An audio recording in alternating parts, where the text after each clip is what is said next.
impormasyon ni Dada. Petron daw, refill yan eh.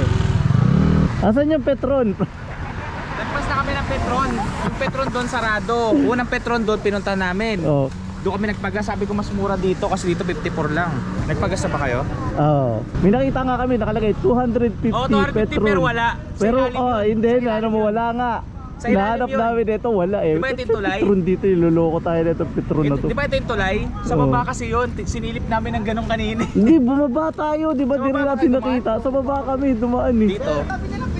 May Petron pa nga doon eh. 250 meters di ba? Oo, nakalagay. Yun ang hinahanap ko kaya dire-diretso kami. Kaya sabi mo, Petron, putang ina, wala namang Petron pa naman. Nakita rin kami doon. Kaya dumire-diretso kami. Nagsabi ko, punta na lang kami dito sa ano, yung pinag-ano namin, pinag-stop over namin. Masarap pa kami po. Lugotok. Oh, panis ka, Ber.